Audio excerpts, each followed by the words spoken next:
if you're ever asked to factor out the GCF, that's the greatest common factor. So if you're asked to find out the greatest common factor between 135 and, let's say, 63. Actually, let's start with something a little simpler. Greatest common factor between 12 and 18. The GCF for this pair is 6. Okay? The reason is because 6 is the greatest number that can divide 12 and 18 evenly. 12 divided by 6 makes 2, 18 divided by 6 makes 3. So you can't find another number. 12 can divide 12, so that would be great if it would fit into this number, but it doesn't. So the greatest common factor there is 6. Okay, so let's go back to kind of a harder question. Greatest common factor between 135 and 63. So there's a little trick that I'm seeing that will help us. Before I give you the trick, though, one thing you can do is just sit there with a calculator and make some guesses, right? 135, can I divide that by 11? No. 135, can I divide that by 13? No. 135, can I divide that by 17? No. 135, can I divide that by 3? Oops. Yes. 63, can I divide that by 3? Yes. So 3 is a factor. But unless you've checked all the other factors, you don't know for sure that it's the greatest common factor. Okay? What you can do is write what's left over after you divide out that 3. Here's my quick trick, though, that I was going to give you.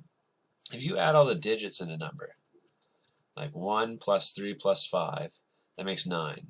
6 plus 3, that makes 9. That means this is divisible by 3. Actually, sorry, that's I just stopped myself. That's not going to help us. Let's go back. Let's go back to what we were doing there. We guessed 3, right? 135 divided by 3, that fits. And so make yourself a little branch here to remind yourself that 3 times 45 could get you to 135. And then 63, if you divide that by 3 in your calculator, you're going to get 21. Okay, but we're not sure if it's the greatest common factor. What you can do is you can keep trying to break down the rest of your factors. Like 3, you can't break that down any further. 21 and 45, though. I know 45 is divisible by 3. That makes 3 and 15.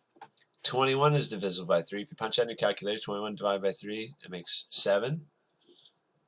And then see if you can break it down any further. But we've got to something called a prime number. There's no other numbers that fit into 7. Right? So we factored it down. We broke it down by a bunch of different factors. What you need to do is multiply these factors you've been leaving off to the left. 9 and 9. 135 divided by 9 works according to our factor tree. Makes 15.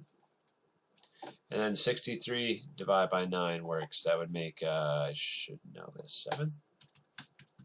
Yeah. So 9 is our greatest common factor because it fits into both.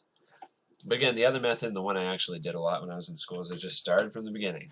Can't divide 135 by 2. Oh, I can divide by 3. I can divide 63 by 3, but let's keep going. 135 divided by 4 doesn't work. 135 divided by 5 works, but 63 divided by 5 doesn't work, so we got to keep going. 135 divided by 6 doesn't work. 135 divided by 7 doesn't work. 135 divided by 8 doesn't work. 135 divided by 9, that works. Right? You can keep on going up that factor tree until you've checked all the other options. But some students like making that tree, some students don't. So that's the GCF here. Greatest common factor between those two is 9. But how about if we have some algebra? X to the 6th, y, and we got x to the 4th, y. The GCF here is x to the 4th, y. Because I can divide, let's change the color here. I can divide x to the 6th by x to the 6th y by x to the 4th y. I could divide it by x to the 5th y. I could divide by x to the 6th y, right? It's got 6 x's and 1 y to give. But I have to use x to the 4th y because a greatest common factor fits into both of the terms. Right? So the greatest amount of x's I can give of the second term was 4.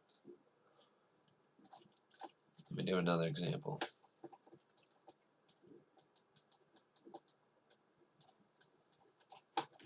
There's our first term. There's our second term. There's our third term. So the greatest common factor here, I'm going to start off by looking at the Plano numbers. We got a 3, a 6, a 12.